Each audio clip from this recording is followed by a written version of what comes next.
Hello students. Chapter 14 chemical effects of electric current के first lecture में हमने introduction लिया था।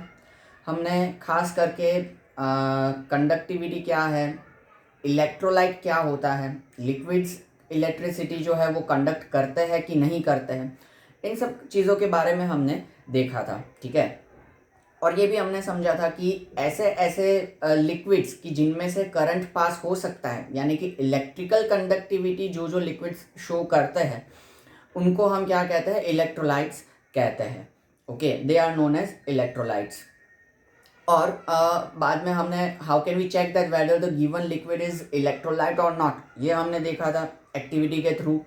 और देखा था हमने कि जो कुछ हमारे पास जो थे वो वीक इलेक्ट्रोलाइट्स थे, कुछ थे वो हमारे पास स्ट्रॉन्ग थे एंड एक्सेट्रा। ये सारी चीज़ें हमने देखी थी। हालांकि हमने फर्स्ट लेक्चर में chemical effects of electric current क्या होता है ये समझा था, लेकिन कैसे होता है ये नहीं समझा था। ठीक है, हमने ऐसा समझा था कि जब हम लिक्विड के अंदर, कोई भी लिक्विड के अंदर जब इलेक्ट्रिक करंट हम पास करते हैं तो उसके अंदर केमिकल चेंजेस देखने को मिलते हैं and that is known as chemical effects of electric current. ये हमने पढ़ा था, समझा था। लेकिन किस तरीके के केमिकल चेंजेस देखने को मिलते हैं वो हम आज के लेक्चर में देखने वाले हैं। That is the chemical effects of electric current. Okay, तो हम ये चीज़ अगेन एक एक्टिविटी के थ्रू समझेंगे। जो प्रोसेस है इलेक्ट्रोलिसिस, ठीक है, जो केमिकल चेंजेस देखने को मिलता है जब भी हम इलेक्ट्रिक करंट पास करते हैं वो इस इलेक्ट्रोलिसिस प्रोसेस के थ्रू हमें पता चलेगा। ठीक है, बाद में इलेक्ट्रोलिसिस क्या है हम वो समझेंगे, पहले हम वो एक्टिविटी के थ्रू अरेंजमेंट सारा समझते हैं। तो अरेंजमेंट जैसा हमने किया था बिल्कुल वैसा ही है कि सपोज मान लो कि भाई हमारे पास एक ये बीकर है।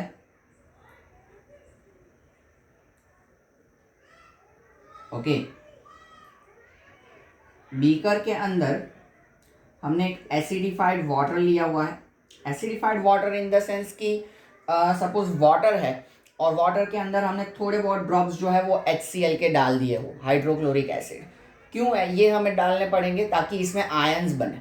हमें पता है, हमने लास्ट लेक्चर में पढ़ा है कि लिक्विड के अंदर कंडक्टिविटी क्रिएट करने के लिए उसके अंदर आयंस होने ज़रूरी है। जैसे सॉलिड्स में इलेक्ट्रॉन्स के थ्रू इलेक्ट्रिकल करंट फ्लो होता है, या ultimately flow of electron will be known as electric current. Like same way here ions should be there. Okay, presence of ion must be there in the liquid, then and then it will show the electrical conductivity. Okay, तो इस वजह से ये हमने यहाँ पे इस तरीके से बीकर लिया है और जिसके अंदर हमने थोड़ा बहुत, हम कह सकते हैं कि पानी या ऐसा कुछ डाल के रखा, और पानी के साथ में H2SO4 या तो फिर HCl, इन दोनों में से कुछ भी हमने डाल के रखा हुआ है। ओके, इसके साथ में ये है हमारे इलेक्ट्रोड्स। इलेक्ट्रोड्स मतलब भी हमें पता है, हमने पढ़ा था कि इलेक्ट्रोड्स यानी कि ऐसी चीज़ कि जिसके थ्रू करंट जो होगा वो लिक्विड में एंटर होगा और बाहर भी जाएगा, एग्जिट भी होगा। ठीक है, उसको हम क्या कहते हैं? इलेक्ट्रोलाइट कहते हैं, सॉरी इलेक्ट्रोड्स कहते हैं। ऐसा हमने ये इलेक्ट्रोड्स जो है वो डीप करके रखे हुए इसके अंदर। ये कहाँ से मिल सकते, कैसे? तो आपको बहुत आसान तरीका इलेक्ट्रोड्स का बताऊं तो हमारे जो पेंसिल सेल्स होते हैं, जैसे हमारे वॉल क्लॉक वगैरह में लगे हुए होते हैं, रिमोट्स में लगे हुए होते हैं, अगर उनको खोलोगे तो पहला तो बहुत ही मेटल का शीट होगा, वो आप ओपन कर दोगे। उसके बाद जो सिलिंड्रिकल चीज़ होती है उसको तोड़ना पड़ता है। उसको तोड़ने के बाद अंदर से एक कार्बन रॉड निकलेगा। That carbon rod can be used as a electrode. Okay, उनको हम इलेक्ट्रोड के जैसे यूज कर सकते हैं। Then after we are having switch. ये स्विच है, ऐसे कर देंगे तो बंद हो जाएगी या स्विच ऑन हो जाएगी, ऐसा भी हम कह सकते हैं। सर्किट क्लोज होगी, स्विच ऑन होगी। ये बैटरी है। ओके, और ये हमने कनेक्ट किया। इसमें ज़्यादा डिटेल में नहीं जाना, कैसी बैटरी क्या वो वगैरह सब कुछ हमें ज़्यादा डिटेल में समझना नहीं है। ठीक है, हमें अल्टीमेटली क्या होगा ये समझना है। तो पॉजिटिव के साथ जो भी कनेक्टेड है उसको हम कहते हैं anode, which will be positive. Negative के साथ जो भी कनेक्टेड है उसको हम कहेंगे कैथोड, जो कि होगा नेगेटिव। ओके, ये दो चीज़ हो गई हमारी। ये जो है वो हमारा इलेक्ट्रोलाइट है, हम कह सकते हैं कि एसिडिफाइड वाटर, या तो फिर हाँ एसिडिफाइड वाटर हम इसको कह सकते हैं।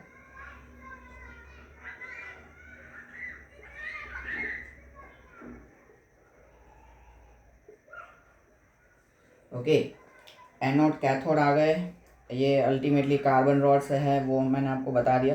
Metal cap in the sense यहाँ पे क्या है कि इनको प्रॉपर कनेक्टिविटी देने के लिए, मतलब ये ऐसे ही सीधे ज्वाइन नहीं हो जाएंगे, तो इनको ज्वाइन करने के लिए क्या यूज़ किया जाता है, ये मेटल का कैप यूज़ किया जाता है, कि जिससे हम ये जो वायर्स है हमारे कनेक्टिंग वायर्स, ओके, उनको और ये जो हमारे कार्बन रॉड्स हैं उनको हम क्या कर सकते हैं, एक दूसरे के साथ कनेक्ट कर सकते हैं। इसके लिए यहाँ पे जो यूज हुआ है that is the metal cap.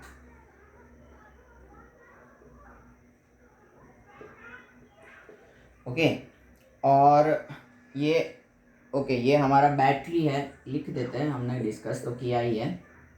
और ये स्विच है, ये अरेंजमेंट है। अब देखना ये कि केमिकल इफेक्ट्स क्या होते हैं, ये हमारा खास समझना है। तो जैसे ही हम ये स्विच ऑन करते हैं, मतलब कि इसको अब इस तरीके से, ठीक है, स्विच ऑन किया यानी कि सर्किट क्लोज हुआ, तो इसमें से करंट पास होना क्या हो जाएगा, शुरू हो जाएगा। ठीक है, अब इसके अंदर है क्या, तो H2O पानी है इसके अंदर। ओके, H2O वाटर है इसके अंदर। ठीक है, अब वाटर में हाइड्रोजन जो होता है वो पॉजिटिव होता है, ऑक्सीजन जो होता है वो नेगेटिव होता है। ठीक है, अगेन कौन सा पॉजिटिव होता है कौन सा नेगेटिव होता है, क्यों होता है, तो ये जैसे मैंने लास्ट लेक्चर में कहा था वो आप 9th में पढ़ोगे कि पॉजिटिव आयन कौन सा होता है, क्यों होता है, नेगेटिव आयन कौन सा होता है, क्यों होता है। ठीक है, ऑक्सीजन जनरली O2 माइनस बनता है। ठीक है, ये सारी चीज़ें क्या है, प्लस ये 2 माइनस 6 एक ही माइनस नहीं, ये सब चीज़ें क्या है ये आपको बाद में पता चलेगी। ठीक है, 9th में आप पूरा वैलेंसी का, स्ट्रक्चर ऑफ एटम, सभी चीज़ें पढ़ोगे उसके बाद। हाँ, तो H2O में अगर हम देखें तो हाइड्रोजन जो है वो पॉजिटिव आयन होता है, ऑक्सीजन जो है वो नेगेटिव आयन होता है। अब होगा कुछ ऐसा कि जब हम इसमें से करंट पास करेंगे, तो करंट पास होते ही ये जो वाटर है इसके अंदर, उसमें से दो आयंस अलग होना शुरू हो जाएंगे, H प्लस ऑक्सीजन 2 माइनस, या H प्लस ऑक्सीजन माइनस, ऐसे दो आयंस बनना शुरू हो जाएंगे। ठीक है, पानी में से। And gradually you will observe bubbles on the electrodes. ये इलेक्ट्रोड के आजू बाजू में या ऊपर आप बबल्स देखोगे।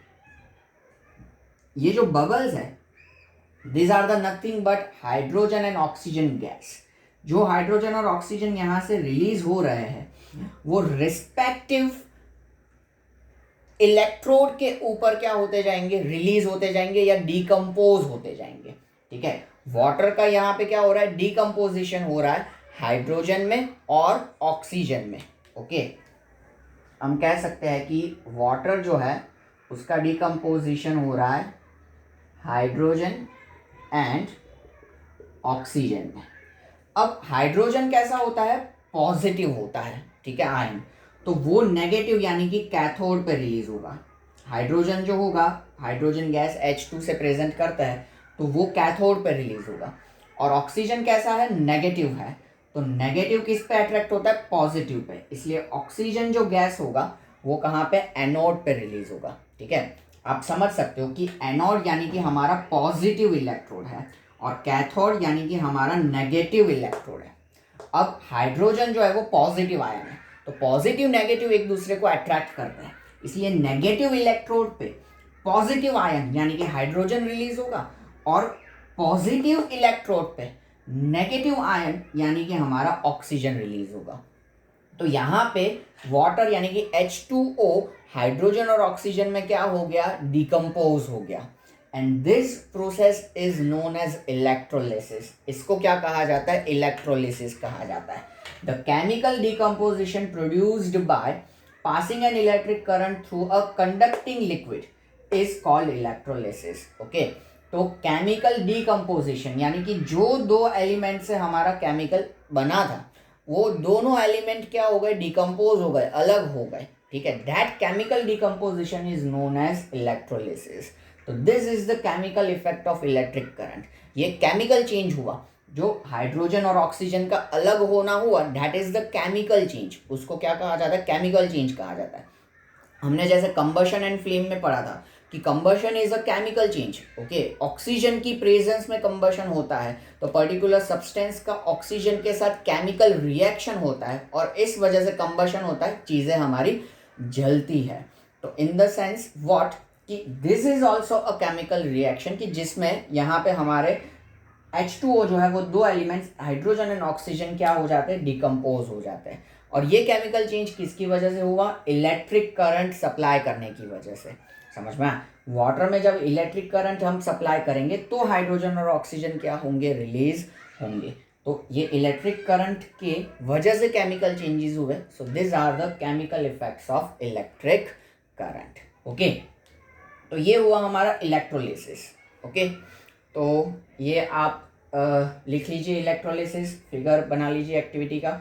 और जो भी अगर आपको इसके बारे में और कुछ भी लिखना है तो ठीक है. ये जो आपको एक्टिविटी दिया हुआ है chemical effects of electric current में नीचे, ये एक्टिविटी हमने समझा, ठीक है. आपके इस पेज पे ये एक्टिविटी इलेक्ट्रोलिसिस ऑफ वाटर, इसको हम कह सकते हैं इलेक्ट्रोलिसिस ऑफ वाटर. आपको अगर ऐसा क्वेश्चन पूछा जाए explain electrolysis of water bye activity, तो आप यही चीज़ मेंशन करोगे, ठीक है.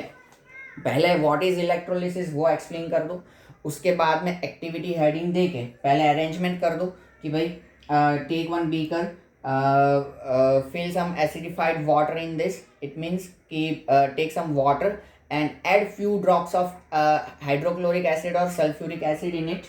Okay, then after take two carbon rods, make one anode and another one cathode, complete the circuit using battery and key and switch on the key. So as current will start passing from the electrolyte or acidified water, gradually we will observe bubbles on the electrodes, and these bubbles are presenting hydrogen and oxygen gas.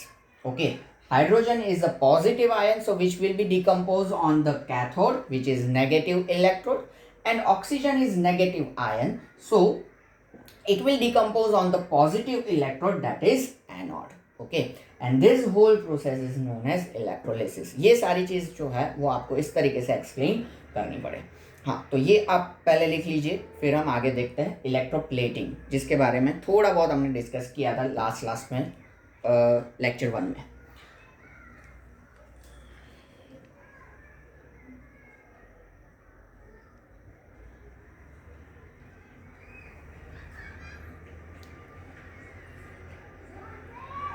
Okay, so now let us proceed with electroplating.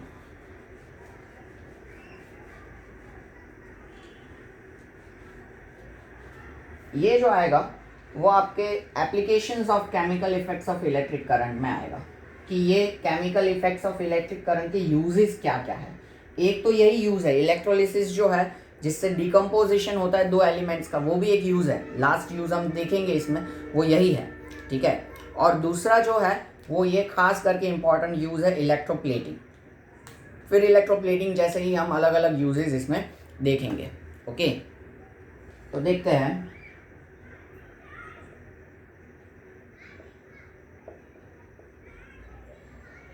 Electroplating क्या है.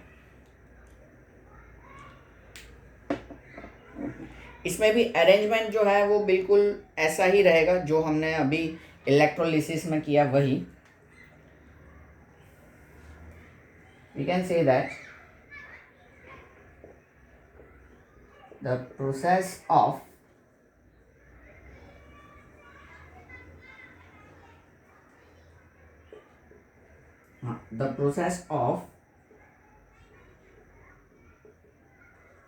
depositing a thin layer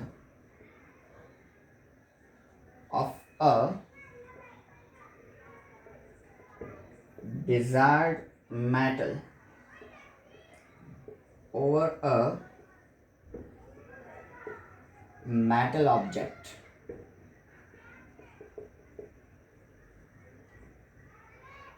with the help of electric current is called electroplating.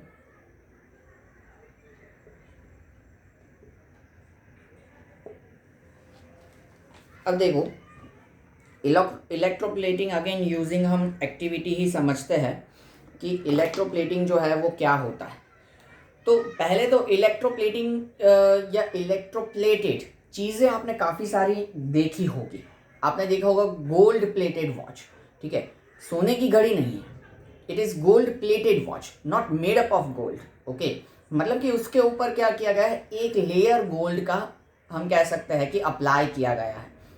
फिर हम कह सकते हैं कि silver plated watch या silver plated jewellery या गोल्ड प्लेटेड ज्वेलरी या नेकलेस या ब्रेसलेट या जो भी आप कहो, तो इन सब ये सारी चीज़ें जो है वो प्योर गोल्ड की या तो फिर सिल्वर की होती नहीं है। उनके ऊपर सिर्फ क्या किया जाता है, लेयर हम कह सकते हैं कि अप्लाई किया जाता है रिस्पेक्टिव मेटल का। Okay, so this is the we can say that electroplating, ये जो चीज़ें हैं वो इलेक्ट्रोप्लेटिंग के थ्रू की जाती है।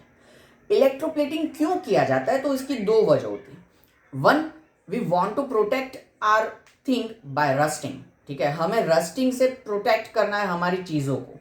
और दूसरा कि हम चीज़ों को अट्रैक्टिव बनाना चाहते हैं, ठीक है। तो जैसे ये हमने गोल्ड प्लेटेड, सिल्वर प्लेटेड सब चीज़ें डिस्कस की, इसमें यही चीज़ होती है कि we want to make the things attractive, okay, या डेकोरेटिव, ऐसी हम चीज़ें, या शाइनी, ऐसी हम चीज़ें बनाना चाहते हैं, तो उसके लिए प्लेटिंग किया जाता है। जैसे कि हमारे सारी सैनिटरी एसेसरीज या बाथरूम एसेसरीज, तो उसमें आप देखो जैसे टैप है, ठीक है, तो टैप आपने देखा होगा कि बहुत शाइनी होता है एकदम, वो क्रोमियम प्लेटेड होता है, अंदर से वो आयरन से बना होता है, लेकिन आयरन जो है वो अगेन क्या करता है, रस्टिंग क्रिएट करता है, और प्लस उसका लुक भी अट्रैक्टिव नहीं होता है, तो उसको क्या किया जाता है, क्रोमियम प्लेटिंग दे दिया जाता है। तो क्रोमियम प्लेटिंग से क्या होगा, एक तो वो एकदम शाइन करेगा, ठीक है, अट्रैक्टिव लगेगा, और हम कह सकते हैं कि रस्टिंग भी नहीं होगा। तो इस तरीके से काफ़ी सारी आयरन की चीज़ों को अलग अलग पर्टिकुलर मेटल से प्लेट किया जाता है, उसके ऊपर उसका लेयर लगा दिया जाता है ताकि उसका रस्टिंग जो है वो ना हो।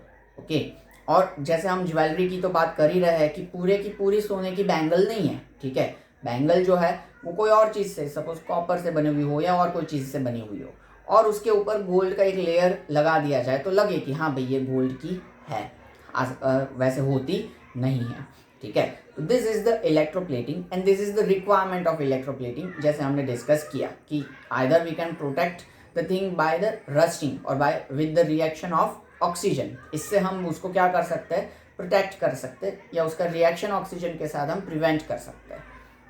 दूसरा कि यहाँ पे हम कह सकते हैं कि अगर हमें चीज़ों को अट्रैक्टिव बनाना है तो वो हम कर सकते हैं इलेक्ट्रोप्लेटिंग के थ्रू। ओके, अब ये इलेक्ट्रोप्लेटिंग कैसे किया जाता है, तो उसमें यही जो इलेक्ट्रोलिसिस वाला है वही चीज़ होती है, हम समझते हैं क्या कैसे। ओके, यहाँ पे अगेन हम एक एक्टिविटी डिस्कस कर रहे हैं इसके लिए। तो वापस हमने सपोज एक बीकर ले लिया है,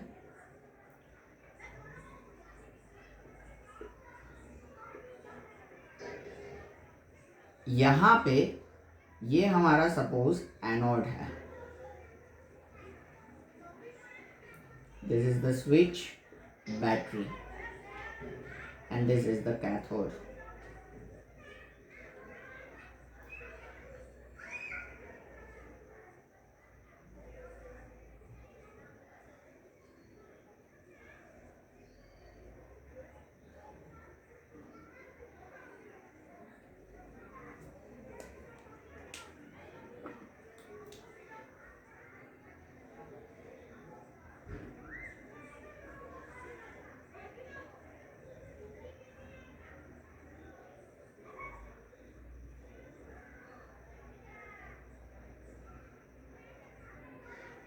ये सपोज मान लो कि कोई की है, ठीक है, इस की को हमें क्या करना है, कॉपर प्लेट करना है, इसके ऊपर कॉपर का प्लेटिंग करना है हमें, ऐसा हमें सपोज करना है, ठीक है, कि इसके ऊपर कॉपर की प्लेटिंग हो जाए, ऊपर इसके ऊपर एक कॉपर का लेयर बन जाए, हम ऐसा चाहते हैं।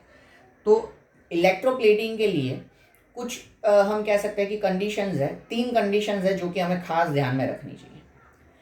सबसे पहला कंडीशन ये कि जिस चीज़ के ऊपर हमें इलेक्ट्रोप्लेटिंग करनी है उसको हम बनाएंगे कैथोड,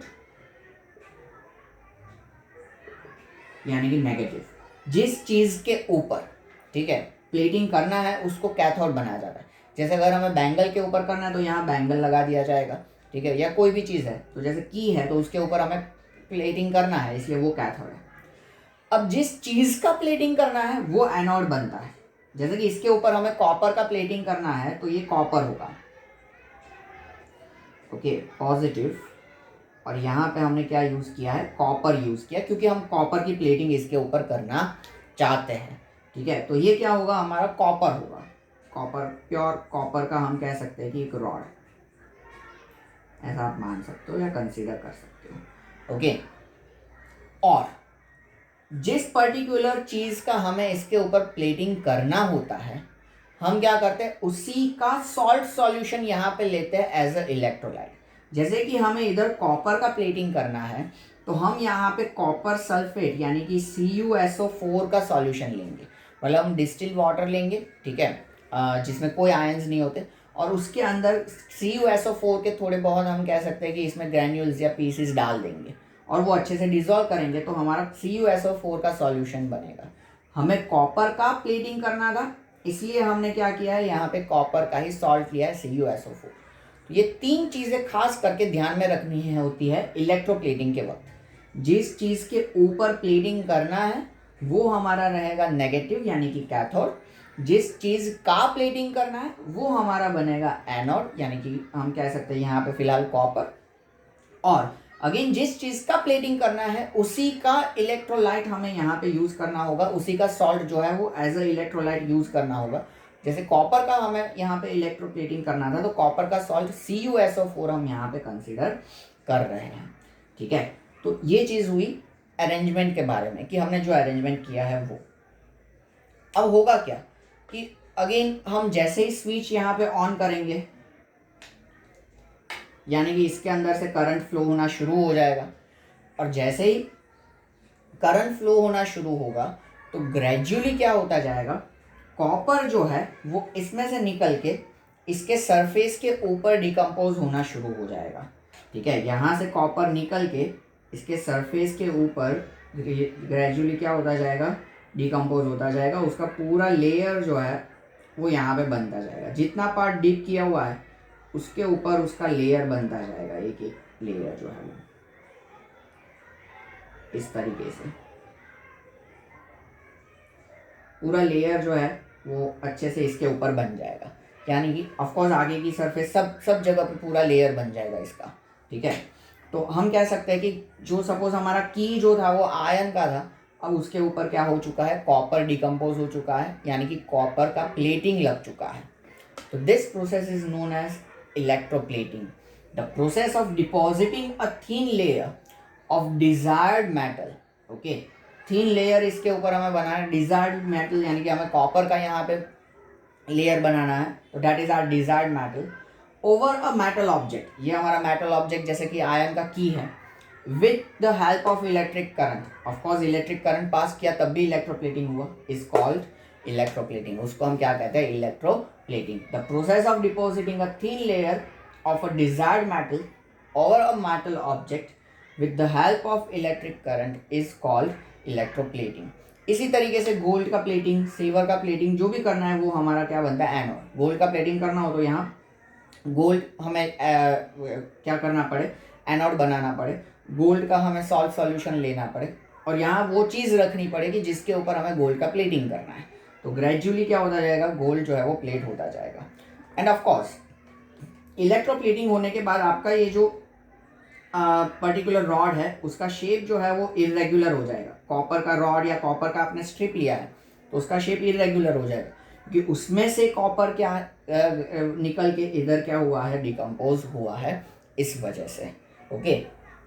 तो ये जो है वो प्रोसेस है हमारा इलेक्ट्रोप्लेटिंग। यहाँ पे एक बहुत ही इंटरेस्टिंग चीज़ मैं आपको बताना चाहूँगा कि अगर आप लोगों को मालूम हो तो कई बार ऐसा हमारे घर पे भी किया करते हैं कि हमारे जो गोल्ड ज्वेलरीज होते हैं ना, वो गोल्ड ज्वेलरीज को धुलवाने के लिए या उसको शाइनी बनाने के लिए हम गोल्ड स्मिथ के पास जाते हैं, और वो बड़ी आसानी से हमें कहता है कि हाँ हाँ मैं तो बहुत ही कम चार्जेस में आपको इसको एकदम धो के अच्छे से शाइनी बना के दूंगा, ठीक है, और वो बहुत कम पैसे में वो कर भी देता है। लेकिन हमें कभी भी ऐसा करना नहीं चाहिए। उसका रीज़न क्या है कि जब भी हम हमारा ज्वेलरी जो है वो गोल्ड स्मिथ को देते हैं वॉश करने के लिए या धोने के लिए या उसको शाइनी बनाने के लिए, वो उसको क्या करेगा, हमारी ज्वेलरी को एनोड पे रखेगा, यहाँ उसका अपना ऑब्जेक्ट रखेगा, मेटल का कोई भी है, या यहाँ पे वो अपना गोल्ड रखेगा। अब करंट ऑन करेगा या स्विच ऑन करेगा तो ग्रेजुअली हमारी ज्वेलरी में से गोल्ड जो होगा उसका पतला सा ऊपर से लेयर जो है वो निकल के इसके ऊपर डिकम्पोज हो जाएगा।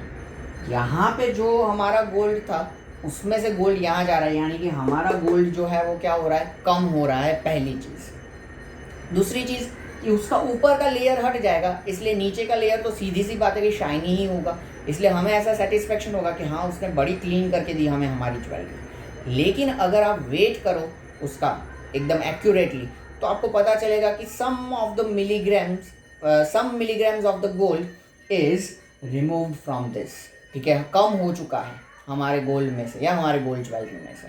तो इस वजह से हमें उसको घर पे ही जो भी हमारे अलग अलग घरेलू नुस्खे हैं उसको यूज़ करके वॉश करना चाहिए, धोना चाहिए, भिगो मतलब अंदर हमें उसको डुबा के रखना चाहिए, या जो भी है, जो भी अलग अलग नुस्खे।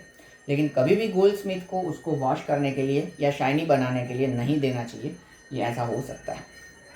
और इस तरीके का क्वेश्चन भी आपकी एग्ज़ाम में आ सकता है, ठीक है, कि सपोज मान लो कि Radha went to the jewellery shop and she gave her jewellery for washing, then later on she come to the jewelry shop to receive her jewelries and she is disappointed after receiving the jewelries, give reason for the same।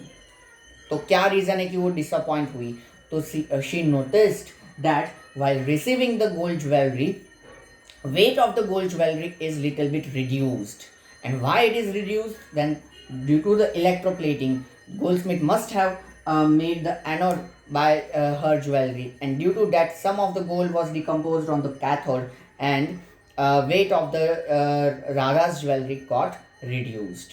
okay, तो इस वजह से ये आप इस तरीके के answer लिख सकते हो, ठीक है, इलेक्ट्रोप्लेटिंग। तो ये था पूरा इलेक्ट्रोप्लेटिंग का प्रोसेस। ओके, तो ये अगेन हमारे पास है आपका इलेक्ट्रोप्लेटिंग, ये 3 पॉइंट्स जो ध्यान में रखने हैं, और एक्टिविटी फॉर द इलेक्ट्रोप्लेटिंग जो हमने नोट्स में सारी चीज़ें आपके पास है ही। ओके, अब हाँ अगेन आप ये लिख लीजिए, फिर हम इसके बाकी के एप्लीकेशंस जो है वो फटाफट डिस्कस कर लेते हैं।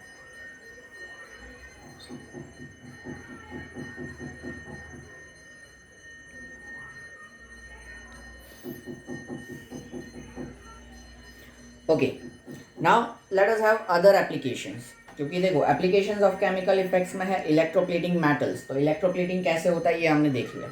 Then purification of metals, purification of metals in the sense क्या कि मेटल्स नेचुरली हमें जब भी मिलते हैं तो वो प्योर फॉर्म में नहीं होते, वो उनके ओर्स के फॉर्म में मिलते हैं, यानी कि उसके अंदर काफ़ी सारी इम्प्योरिटीज़ होती है। So metals with impurities are called ores of particular metal. तो उनको हमें क्लीन करना बहुत ज़रूरी होता है, हमें प्योर मेटल चाहिए होता है। तो फिर इसमें सेम चीज़ यही प्रोसेस किया जाता है कि जो मेटल के ओर्स होते हैं उनको क्या किया जाएगा, एनोड बनाया जाएगा, कैथोड पे वही प्योर मेटल का रॉड या शीट लगा दिया जाएगा और इलेक्ट्रोप्लेटिंग वाला ही प्रोसेस शुरू किया जाएगा। तो इससे क्या होगा, जो भी इम्प्योरिटीज़ निकलेगी तो वो नीचे जमा हो जाएगी यहाँ पे, ठीक है, और प्योर मेटल जो है वो यहाँ डिकम्पोज होता जाएगा और हमें मिलता जाएगा, ठीक है, ओर्स में से। तो इस तरीके से इसी प्रोसेस के थ्रू क्या किया जाता है कि इम्प्योर मेटल्स जो है, ठीक है, उसमें से इम्प्योरिटीज़ रिमूव कर दी जाती है और प्योर मेटल जो है वो रिट्राइव किया जाता है। तो इस तरीके से काफ़ी सारे मेटल्स जो है उनको प्योर फॉर्म में कन्वर्जन कर सकते हैं, कॉपर है, आयरन है, तो उन सभी को इस तरीके से किया जा सकता है, ठीक है, प्योर फॉर्म में कन्वर्ट। ओके, जिंक है, एल्यूमिनियम है, तो इन सभी का ये प्रोसेस के थ्रू क्या किया जाता है, प्योरिफिकेशन किया जाता है। ओके, तो प्रोसेस इसमें यही कि जो हमारा इम्प्योर मेटल है उसको एनोड बनाया जाएगा और एक को प्योर मेटल का रॉड या तो फिर स्ट्रिप लिया जाएगा जिसको कैथोड बनाया जाएगा, प्रोसेस स्टार्ट करेंगे तो जैसे हमने डिस्कस किया कि इम्प्योरिटीज़ नीचे रह जाएगी और प्योर मेटल जो है it will decompose on the cathode, वो वहाँ पे जमा होता जाएगा निकल के इसी प्रोसेस के through. Then again production of metals is similar as the we can say that purification of metals, यही प्रोसेस यही चीज़ होती है, लेकिन ये खास करके यूज़ होती है जो हमारे ऐसे कुछ मेटल्स है जो कि हम कह सकते हैं कि फ्लूइड फॉर्म में होते हैं, ठीक है, मोल्टेड होते हैं, तो उनको क्या किया जाता है यहाँ पे एज अ फ्लूइड फॉर्म में यहाँ लिया जाता है, इलेक्ट्रोलाइट के जैसे लिया जाता है, और फिर उसमें से प्योर मेटल्स जो है वो रिमूव किया जाता है या तो फिर रिट्राइव किया जाता है। तो सोडियम मेटल इस तरीके से बनाया जाता है जो कि मोल्टन स्टेज में होता है, ठीक है, और फिर उसको प्योरीफाई किया जाता है इसी तरीके से। एल्यूमिनियम भी सेम वे में किया जा सकता है, ठीक है। देन प्रोडक्शन ऑफ कंपाउंड्स, कुछ केमिकल्स जो है वो भी इसी मेथड से बनाए जाते हैं। Chemicals like we can say that sodium hydroxide है, तो वो इस तरीके से इलेक्ट्रोलिसिस से क्या किया जाता है, बनाया जाता है, ठीक है। देन डीकम्पोजिशन ऑफ कंपाउंड्स, तो जैसे हमने फर्स्ट चीज़ इस लेक्चर में देखी थी कि वाटर था तो उसको हाइड्रोजन और ऑक्सीजन में हमने क्या कर दिया, डिकम्पोज कर दिया, अलग कर दिया, सेपरेट कर दिया। तो इस तरीके से अलग कोई भी हमारे पास कंपाउंड है, H2O एक कंपाउंड था हमारा, उसको हमने डिकम्पोज किया हाइड्रोजन और ऑक्सीजन में। वैसे कोई भी कंपाउंड है और उनको हम क्या करना चाहते हैं, उसके दो एलिमेंट्स में डिकम्पोज करना चाहते हैं, तो डिकम्पोजिशन जो है वो भी इसी इलेक्ट्रोलिसिस के थ्रू क्या कर सकते हैं, हम एग्जीक्यूट कर सकते हैं। ओके, तो this are the uses of chemical effects of electric current. तो ये हमारा पूरा चैप्टर हुआ chemical effects of electric current और उसके यूजेस, इलेक्ट्रोप्लेटिंग और वो सारी चीज़ें। ओके, तो यहाँ पे हम लेक्चर एंड करते हैं, नेक्स्ट सेशन में अगेन नया चैप्टर स्टार्ट करेंगे। Bye all, take care.